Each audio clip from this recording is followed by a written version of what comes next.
मित्रांनो, घरोघरी मातीच्या चुली या मालिकेच्या आजच्या भागाच्या व्हॉइस ओव्हर मध्ये तुम्हा सर्वांचं स्वागत. तर आजच्या भागाला सुरुवात होते त्यावेळेस ऐश्वर्या एकदम नटून थटून स्वतःलाच आरशात बघत असते आणि स्वतःचं भरभरून कौतुक करत असते.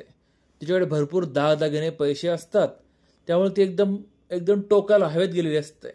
मात्र त्या हवेतून तिला खाली आणते तिची आई.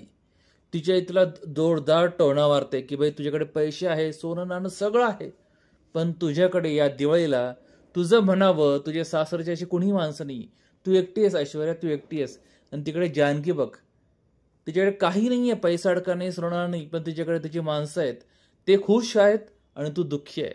मग मात्र ऐश्वर्या भयंकर चिडते आणि तिला खालीवर बोलत येऊन जायला सांगते. पुढे आपल्याला दिसतं की सयाजीराव, ऐश्वर्या आणि तिची आई हे देवाची पूजा करत असतात.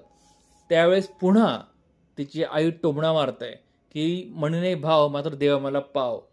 मग मात्र ऐश्वर्या चिडते, डॅड हे काय चाललं म्हणते, ही सारखी मला सकाळपासून टोमणे मारते आणि त्या जानकीचं कौतुक करते. मग मात्र सयाजीराव असे तिच्या आईला बोलतो की तुम्ही शांत राहायचं, माझ्या पोरीला बोललेलं काही आवडणार नाही मला.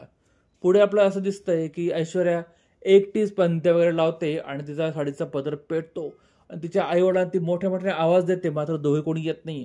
मग काय करते, ती बादली असते पाण्याची, ती स्वतःच्या अंगावर ओढून घेते आणि त्या बादलीच्या पाण्यामुळे तिच्या साडी लागलेली आग शांत होत आहे.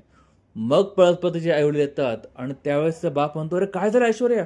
मग ती म्हणते, माझ्या साडीला आग लागली होती आणि या बाईमुळे, म्हणजे तिच्या आईला बोलते, ह्या बाईमुळे सकाळपासून मला शिव्याशाप देते आणि ह्या बाईमुळे मला माझ्या साडीला आग लागली, जे काही घडलं नाही ह्याच्यामुळे घडलं. मग तो सयाजीराव पण चिडतो, तो म्हणतो, तुम्हाला काय कळतं का, माझ्या पुरीला कशा शिव्याशाप देता आणि त्या जानकीचं कौतुक करणं, तिचं काय जे असेल ते थांबवा, आता तुमची तुमच्या पोरीची काळजी घ्या.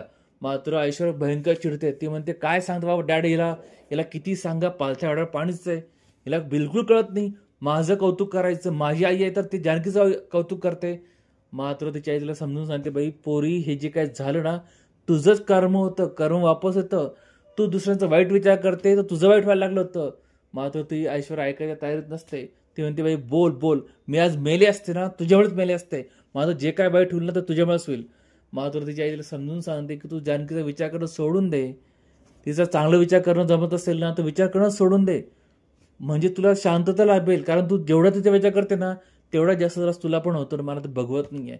ही माऊली मात्र कळून तिला सांगत असते, मात्र दोघेही म्हणजे सयाजीराव आणि ऐश्वर्या ऐकण्याच्या मूडमध्ये नसतात आणि तिला घरामध्ये पाठवून देतात. आणि मग इथे ऐश्वर्या शपथ घेते की मी त्या जानकीला रस्त्यावर आणल्याशिवाय, नस्तामूत केल्याशिवाय शांत बसणार नाही.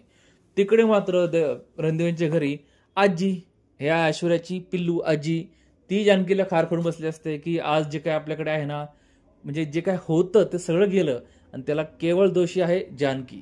तिने तिच्या आईला वाचवण्यासाठी ते पेपर दिले त्या माणसाला, आपलं सगळं जप्त झालं, आपल्याकडे काहीच राहिलं नाही, आपण एक खोटे दागिने घालून फिरू राहिलोय आणि तुमचं काय कोर्ट आहे, तुमच्या कोर्टात तरी गुन्हेगाराला शिक्षा होते, इथे मात्र जानकीला कोणी बोलायला तयार नाही. मग मात्र सौमित्र म्हणतो, आजी शांत बसणार, ते जानकी वहिनीमुळे काही झालं नाही, ते ऐश्वर्यामुळे सगळं झालं, त्या ऐश्वर्याला बाहेर काढलं म्हणून आता आपण सगळे एकत्र आहोत, हे तुला कळत कसं नाही? मग तरी पण शांत बसत असते आजी. मग मात्र अवंतिका सांगते, अहो आजी, दिवाळीला सोनं महत्त्वाचं नसतं, आपला परिवार, आपलं कुटुंब एकत्र आहोत ना आपण, हे आपल्यासाठी आनंदाची गोष्ट आहे नाही का? मात्र आजी ऐकायलाच तयार नसते, उलट ती म्हणते, तुम्हाला वकील बनवलंच कोणी? मग मात्र जानकी घरामध्ये येते आणि ते म्हणते, आजी तुमचं अगदी बरोबर आहे, आपल्याकडे आज सोनं नाही, काहीच नाही, पैसा अडका नाही, मात्र आपली माणसं सोबत आहेत ना, हेच आपल्यासाठी दिवाळी आहे आणि आनंदाचा क्षण आहे. नानाला सुद्धा हे पटतं. मग मात्र आजीला बोलल्यानंतर जानकी रूममध्ये जाते आणि ती बिचारी दुःखी झाली असते. तिला वाटत असतं की खरंच आपल्यामुळे आपल्या घरच्यांना खूप त्रास होतोय आणि ती ऋषिकेशला बोलून दाखवते की माझ्यामुळे, असं भीती वाटते मला की कदाचित माझ्यामुळे आपलं कुटुंब रस्त्यावर येईल. मात्र ऋषिकेश तिला धीर देतो की जोपर्यंत तू आहेस ना तोपर्यंत ह्या कुटुंबाला कोणी तोडू शकत नाही.